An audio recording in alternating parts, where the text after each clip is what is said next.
Hello লাভলিস, আজকে বানাবো কারকলের পুর শুটকি দিয়ে। এখানে নিয়ে নিলাম আলু সিদ্ধ, কারকল সেদ্ধ, পেঁয়াজ কুচি, রসুন বাটা, শুকনো লঙ্কা বাটা।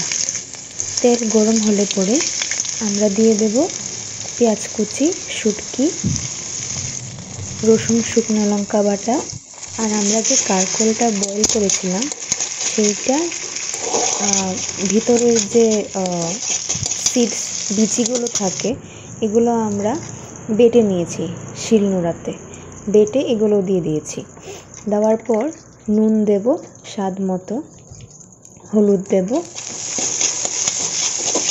একটু স্বাদ বাড়ানোর জন্য আমরা 1 চিমটি চিনিও দিতে পারি। ভালো করে ফ্রাই করে নিতে হবে।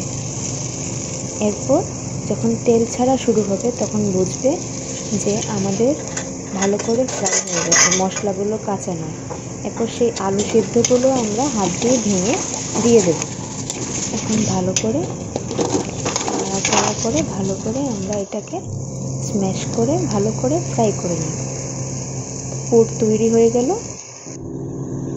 এখন আমরা যে বয়েলড কারকলগুলো ছিল 2 ভাগ করে কেটে নিয়েছিলাম, ওটার ভিতরে পুরটা ঢুকিয়ে দিলাম।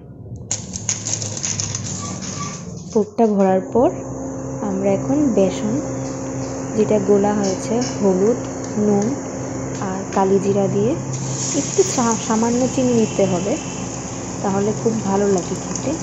এরপর আমরা তেলের মধ্যে ভেজে নেব।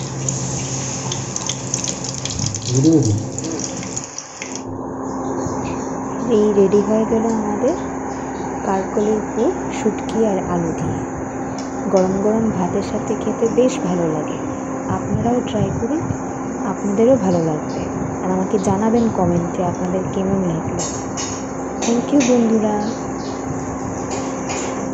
আপনারা সবাই ভালো থাকুন।